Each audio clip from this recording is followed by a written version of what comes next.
నిజంగానే ఈ పాలమూరు జిల్లాకు మీరు ఏదైనా చేసి ఉంటే, ఉన్న సమస్యల్ని పరిష్కరించి ఉంటే, ఇవాళ వీళ్ళందరూ వచ్చి మళ్ళీ ఈ సమస్యలను ఎకరువు పెట్టాల్సిన అవసరం ఉంటుండేనా? ఒకసారి ఆలోచన చెయ్యండి. ఆనాడు నిన్ను ఎంపీగా గెలిపించింది మేం కాదా? నిన్ను పార్లమెంటుకు పంపించింది మేం కాదా? ఆనాడు కరీంనగర్ జిల్లా నుంచి వలసపోయి పారిపోయి పాలమూరుకు వస్తే నీకు అండగా మేం నిలబడితే, నీకు అన్నం మేం పెడితే 10 ఏళ్ళు ముఖ్యమంత్రిగా మా పాలమూరుకు సున్నం పెట్టింది నువ్వు కాదా చంద్రశేఖరరావు గారు? ఈ రోజు ప్రజాపాలన వస్తే ప్రజాపాలనలో ఆయనకు దుఃఖం వస్తుందంట. ప్రజాపాలనను చూసి నేను అడగదలుచుకున్నా, ఎందుకు వస్తుంది చంద్రశేఖరరావు గారి నీకు దుఃఖం? తట్ట పని, పార పని, మట్టి పని వలసలు పోయి కూలీలుగా ఉండాల్సిన పాలమూరు రైతు బిడ్డ, నల్లమల బిడ్డ రేవంత్ రెడ్డి తెలంగాణ రాష్ట్రానికి ముఖ్యమంత్రి అయినా నీకు దుఃఖం వచ్చిందా?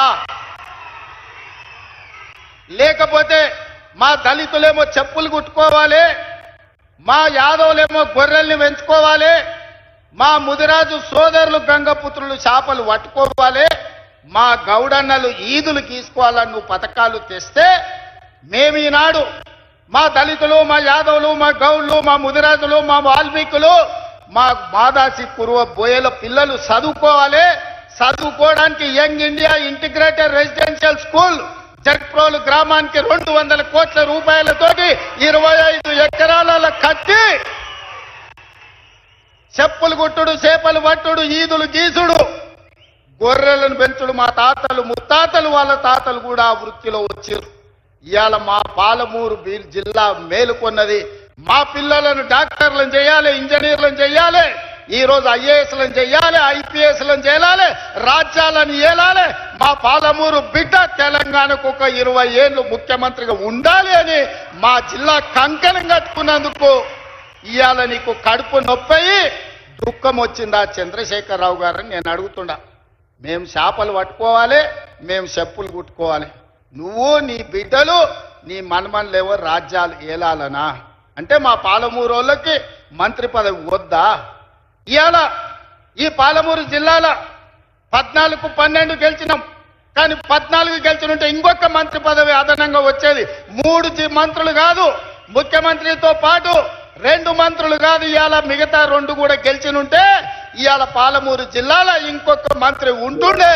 పాలమూరు జిల్లా నుంచే తెలంగాణ రాష్ట్రాన్ని పాలించి దేశానికి ఆదర్శంగా నిలబడే పరిపాలనని ఇవాళ అందించుండే వాళ్ళం. ఎందుకయ్యా నీకు దిక్కం? 40 ఏళ్ల నుంచి మా దళితులు, ముఖ్యంగా మా మాదిగ బిడ్డలు వర్గీకరణ కావాలి, మాకు న్యాయం జరగాలి, జీవితకాలం పశువులను మోసుకోవాలి, పశు మాంసమే తినాలనా? ఆ చర్మాన్ని తీసి చెప్పులు కుట్టి బతకాలనా? మా పిల్లలు ఎందుకు చదువుకోవద్దు, మా పిల్లలు ఎందుకు రాజ్యాలు ఏలొద్దు అని సంపత్ కుమార్, దామోదర్ రాజనరసింహ లాంటి వాళ్ళు, చదువుకున్న వాళ్ళు చైతన్యంతో ముందుకొచ్చి డాక్టర్ మల్లు రవి గారు లాంటి వాళ్ళు ఉదారత్వంగా పెద్ద మనసు చేసుకొని ముందుకొచ్చి మాదిగ ఉపకులాల వర్గీకరణ చేసినందుకు నీకు కడుపు నొప్పి లేసి దుఃఖం వచ్చిందా? ఎందుకంటే ఇవాళ ఇప్పుడే దామోదర్ రాజనరసింహ గారు చెప్తున్నారు, ఈసారి పిల్లలకు ఎడ్యుకేషన్లో, మెడికల్లో, నర్సింగ్లో చాలా సీట్లు వచ్చినాయి. పిల్లలు చాలా సంతోషంగా ఉన్నారు. వాళ్ళ తల్లిదండ్రుల కళ్ళల్లో నేను ఆనందం చూసినాను. అంటే మాదిగ ఉపకులాల వర్గీకరణ చేసినందుకు మాదిగోళ్ళ పిల్లలు ఇవాళ డాక్టర్లుగా, ఇంజనీర్లుగా సీట్లు వస్తుంటే నీ కొడుకుతో పాటు, నీ మనవడితో పాటు మాదిగోళ్ళ పిల్లలు చదువుకుంటారు కాబట్టి నీకు దుఃఖం వచ్చి నీ కళ్ళల్లో నీళ్లు వచ్చినాయి. ఆ చంద్రశేఖరరావు గారు, నీ కళ్ళల్లో నిప్పులు ఎందుకు పోసుకుంటున్నావు? ఆ దళితుల పిల్లలు ఇంకెంతకాలం చెప్పులు కుట్టుకొని బతకాలి? ఇందుకే నీకు దుఃఖం వచ్చిందా అని నేను అడుగుతున్నా. మిత్రులారా, ఇవాళ ఆలోచన చేయండి. నిజంగానే 10 సంవత్సరాలు చంద్రశేఖరరావు గారు ముఖ్యమంత్రిగా ఉన్నప్పుడు 20 లక్షల కోట్ల రూపాయలు ఆయన చేతికి వచ్చినాయి.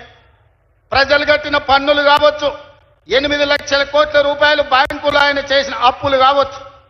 ఆనాడు అన్నాడు, ఉమ్మడి రాష్ట్రంలో తెలంగాణ ఉద్యమంలో, ఉమ్మడి రాష్ట్రంలో సమైక్య పాలనలో సీమాంధ్రులు మన సాగునీటి ప్రాజెక్టులు కట్టలేదు, నిర్లక్ష్యం చేసిండ్రు, అందుకే పాలమూరు జిల్లా ఎడారిగా మారింది. ఎడారిగా మారిన పాలమూరు జిల్లా నుంచి లక్షలాది భార్యాభర్తలు జంటలుగా వలసలు పోయినరని. నిజమే, ఆనాడు ఉమ్మడి రాష్ట్రంలో అన్యాయం జరిగింది.